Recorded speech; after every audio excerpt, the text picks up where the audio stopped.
who we are. And then the world took it and said, well, let's co-opt this.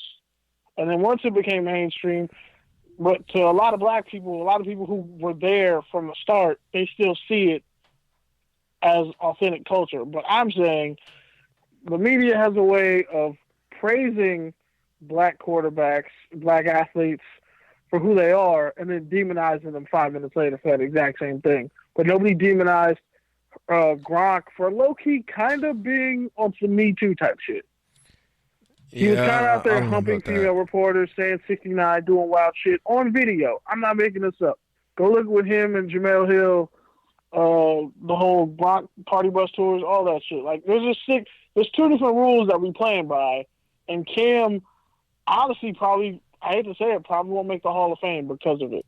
Because of how the media portrays him and how every angle of a story about him is always negative. Even when he almost died in that car crash. All right, man. So we've already talked about Cam for like 40 minutes. Can we change the subject? Yeah, we can definitely change the subject. The other big QB move that happened this week after this and play with Cam. Officially was Tom Brady's officially with the Buccaneers. Buccaneers also re-upped Ndamukong Suh. What do you make of what they've done, and what are your expectations for them and Tom Brady, really? Well, since NFC South is kind of a revolving door, and if Drew Brees literally is this time, I think 3 of the last 4 years there's been different champion, something like that. Exactly. So if you're really going to break it down, I don't trust the Falcons because they didn't give Julio Jones the ball enough in the Super Bowl. Like, I'm mad that Julio Jones doesn't even have 60 career receiving touchdowns, but he has all this fucking receiving yardage. But, like, he has so few touchdowns. It angered me. Like, anyway. You got the Bucks. You got the Panthers, who are in total rebuilding mode, so they don't count. The Saints, honestly, yeah, they got Emmanuel Sanders, but I don't really, if they can't run the ball, and if Breeze gets hurt again, and if the refs decide to put on some more lube and fuck them even harder, it might be over for them. It's kind of wide open for the Buccaneers because they brought their whole defense back. And I think Suh was honestly a more important signing than Tom Brady because now you don't have to start over. You get Shaq Barrett, you keep Suh. You know, you got Devin White going in his second year now. They might even pick up another linebacker. I wouldn't be surprised. You bring back Jason Pierre-Paul. They got to fix their corner situation. But the defense is in pretty good shape. And then you just got to fix the offense at this point. Maybe they can get Jason Peters to play right tackle. You know, maybe they can somehow get Clay Matthews to come on, you know, on the cheap. But it's kind of right there. Like, the Bucks have everything you need. They just need to show up some stuff in the draft. And the Bucks could honestly shock everybody and win 12 games and get bounced in the second round, or they could go 10-6 and somehow make it to the NFC title game. Yeah, so I think that's their ceiling. Yeah, so some other moves that went down, you know, this past week. We saw more XFL players get signed. We've seen guys like Kenyon Drake officially sign their tags. We've seen like reserve players like EJ Gaines re-sign. You know, we've seen Trent Williams drop his press release that he still wants to get traded. You know, we've seen the Jaguars. I love that energy, by the way. The Jaguars say Turkey's Dennard is coming, and then all of a sudden he's not. So from this week's sort of transactions, you know, big and small, what did you like? What did you not like? You know, the Colts signed Xavier Rhodes. Steelers brought back Marcus Gilbert. There's just a lot of, you know, minor solid moves that went on this past week. You know, what are some that kind of jump out at you? I think the moves that didn't happen are equally, honestly, as important. The fact that I was a cop out. There really isn't a market No, it's not. Yeah, that definitely was a cop out. I'm telling you why it isn't. Because obviously it's more important. I mean, yeah, Cam got cut. But honestly, the fact that there's like no buzz for Jadeveon Clowney, like that's a problem. Well, like, 3 sacks and $20 million. Like he could be fucking his money up. Like there's not a lot of production, and you got injury history, bro. Like, and you seem like a great fit in Seattle, and they're not breaking the bank for you because they just broke the bank for Russ. So are you gonna be a money chaser? Are you gonna try to pull a Julius Peppers and get a bunch of money, and then eventually go back to the team that you probably should have stayed with? I don't know. He's young in his career. Like, it could be over quick. It's not like it's Sue where it's like he's so good, no team's ever going to pay him long term because he's so good. You'd have to pay him so much a year. All right, give me $8 million, give me $82 million because I'm top 10 in my position. Even at this stage of his career, he's top 10. So for a guy like him, when nothing's happening, it's a problem. I don't know who he keeps firing as his agent. Somebody needs to get a hold of him and talk to him. Like, man, it's not a good look for you, bro. Like, there's linebackers in this class with 4.3 speed who can replace you. Like, you need to chill. You don't even get a lot of sacks. Like, they managed to get Shaquille Barrett like 19.5. Clowney, they never had close to 19.5 sacks in the season. And Barrett was a late round pick. Like, so one move that one. I think go ahead, finish. But I think like that move and the fact that I think Dak Prescott he's about to break the bank.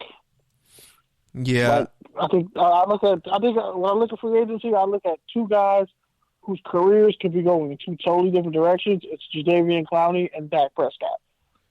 Dak Prescott's number is going to go up. And I agree with that. And if the Chiefs shock everybody and say we signed Mahomes to like a $45 million deal, now you got to give Dak like 38. Because Tannehill, you can't justify giving Tannehill that much money. So you have to have him much further ahead. Like, okay, it's Russ's turn. Now it's Dak's turn. Because Russ was a third-round pick. You look at Dak, fourth-round pick. One move that I really liked. I liked the Eagles getting Nickel Roby-Coleman. I think, they already got Slay, who's essentially a lockdown corner, and you add someone like Roby, who's a takeaway machine in the slot. They have the makings of a secondary that can redeem itself. They're also rumored to, trade Jeffries. Hopefully he can get Wentz, another actual legit receiver. Wentz has to stay healthy first. I'm just glad. Wentz can't stay healthy. Yeah, he has to stay healthy, of course, but Wentz has he needs some receivers too, man. Yeah, but that's what the draft is for. I'll be looking towards the draft. You can't keep getting all these retreads because they're clearly not working. Shout out to Nelson Aguilar, who's now a Raider. Disgusting. Anyways, but yeah, I also thought the XFL moves. I've never been more mad about a USC player getting an NFL gig. But yeah, man, That's not a lot. I know. Where's Marquise Lee at? Is he even still in the league? He's still with the Jags. Leave that man alone. He's like a six receiver. Nah, he's a leading receiver. But yeah, no, like I also liked the XFL crossover. Just seeing that now in the second wave of free agency, like I think it really kind of legitimized that league even more, just in terms of showing like, hey, these guys can actually play in the league, and they're actually desirable talent, and NFL teams actually are signing these guys before they're signing, other special teamers or second team reserves from other squads, and I think once this whole thing kind of settles down, whether or not the XFL has a future, I think there's a future for a February league for sure. Yeah, because all those guys that got signed have been in NFL camp. Yeah, and I think they just needed some more reps, and they were able to get that with the XFL. Yeah. And some guys have been in, like Nelson Spruce. He may not get another shot, but he's perfect for what the XFL is. He was their leading receiver before Trey McBride finally came on. So it's like you look at, Philip Walker coming out of Temple. People thought he was going to switch positions. Bruh, Tyler Effort getting $15 million for 2 years. What has that guy done in about 4 years besides get hurt? The Jaguars overpay everybody. It's disgusting. I'm pretty sure I have a check from the Jaguars laying around. I'm pretty sure I could find this time it's like a future reserve contract. Like you probably have a check from the Jaguars you don't know about. Do you think Funchess redeems his career with the Packers? I actually think that's a good spot for him. He doesn't have a choice. He's too not good enough of a blocker to play tight end. He's pretty much even though that was always your recommendation for him. There's really not much left for him to. Anyways, so with that, are you still there? All right, I guess he's not. Hello, sir? Sir? Yeah, Kenny, you staticked out right there, so hopefully you can call back. But yeah, man, so that's about it for free agency. There's a lot of stuff that went down. You can look more into it, but ultimately, those are just some of the big moves we kind of went over. Some of the top line things. Free agency still going, so.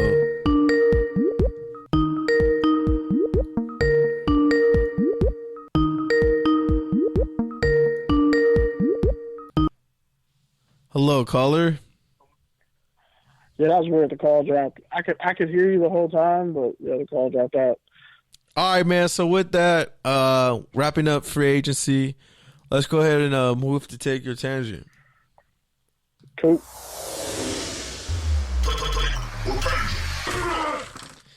All right, man. First up, Dallas Cowboys All-Pro center Travis Frederick retires at 29 years old due to an autoimmune disease. You got to take a tangent on that, Kenny.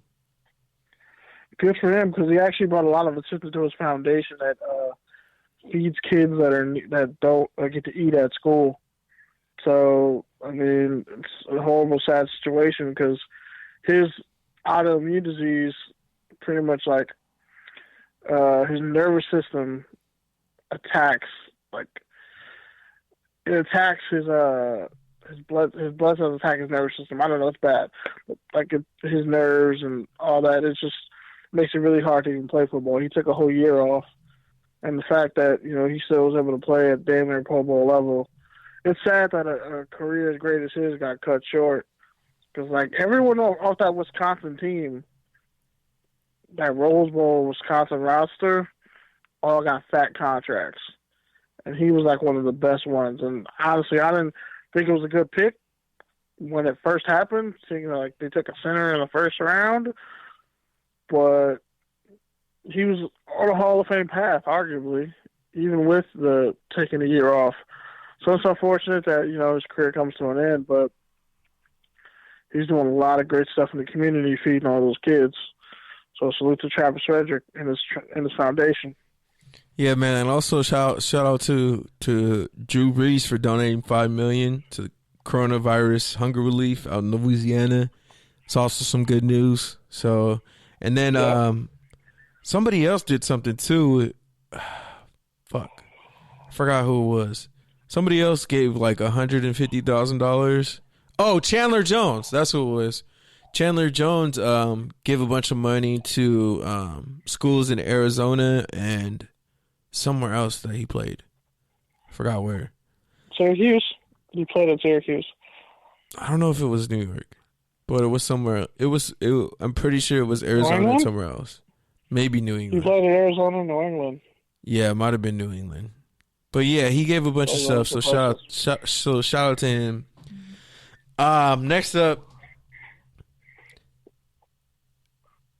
Lamar Jackson is suing Amazon over unlicensed merchandise. Do you got to take your attention on that, Kenny?